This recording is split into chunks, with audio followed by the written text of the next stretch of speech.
લક્ષ્ય ન્યૂઝ, એક નજર, એક લક્ષ્ય.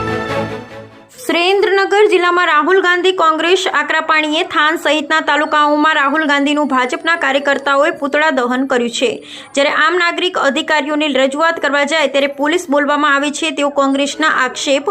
બીજી તરફ ભાજપના આગેવાનો, નેતાઓ અને કાર્યકર્તાઓ વિપક્ષના નેતાના પૂતળા દહન કરે તો તેમની સામે કોઈ કાર્યવાહી નહીં. કોંગ્રેસ પોલીસની કામગીરી સામે કર્યા ગંભીર આક્ષેપ.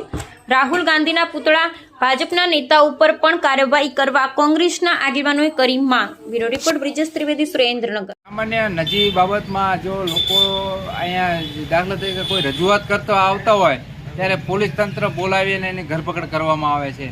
જ્યારે આ તો આખા દેશના વિપક્ષના નેતા છે અને જો એ સામાન્ય માણસ નથી, વિપક્ષના નેતા છે. હવે એવાનો જો જાહેરમાં પૂતળા દહન કરે તો એને પર પણ અટકાયત પગલાં લેવા જોઈએ.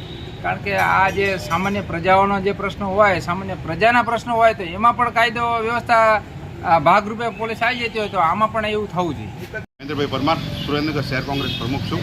આજે જોવામાં આવે તો ભારતીય જનતા પાર્ટી દ્વારા થાનગઢની અંદર આજે રાહુલજી, અમારા જે રાષ્ટ્રીય નેતા છે, રાહુલજીનું પૂતળા દહનનો કાર્યક્રમ કર્યો અને તમામે તમામ ખેસ પહેરી અને જાહેરમાં અમારા રાહુલજીનું અપમાન કરી અને ખેસ અહીંયા એનું પૂતળા દહનનો કાર્યક્રમ કર્યો. પણ તેમ છતાં થાનની પોલીસ એક પણ પ્રકારની કાર્યવાહી કરી નથી. ભારતીય જનતા પાર્ટીના કાર્યકરો ઉપર કોઈને અટકાયતી પગલાં ભર્યા નથી, એને પૂતળા દહન માટે રોકવામાં આવ્યો નથી અને પાછા ભારતીય જનતા પાર્ટીના તમામ હોદ્દેદારો એ સોશિયલ મીડિયામાં વિડીયો પણ વાયરલ કર્યા છે. તેમ છતાં કોઈ કાર્યવાહી કરી નથી. જ્યારે અન્ય પક્ષ દ્વારા કોંગ્રેસ કે આમ આદમી પાર્ટી કોઈ પણ આવેદનપત્ર દેવા જાય તો એમની પાસે જબરજસ્તી કરવામાં આવે છે, એમને ટીંગાટોળી કરીને જીપમાં બેસાડી દેવામાં આવે છે. તો આ ભારતીય જનતા પાર્ટીનો કાયદો જુદો અને બીજા લોકતંત્રનો એટલે પ્રજાનો કાયદો જુદો. એટલે બે ધારી તલવારો છે આની સરકારની. આજે રહ્યા હોમ મિનિસ્ટર રહ્યા એ પ્રકારની વાત કરે, ગૃહમંત્રી આ પ્રકારની વાત કરે. ત્યારે અત્યારે આ જ પરિસ્થિતિમાં જો આ ભારતીય જનતા પાર્ટીના કાર્યકરો તો પગલાં લેવામાં નહીં આવે તો આવનારા દિવસોમાં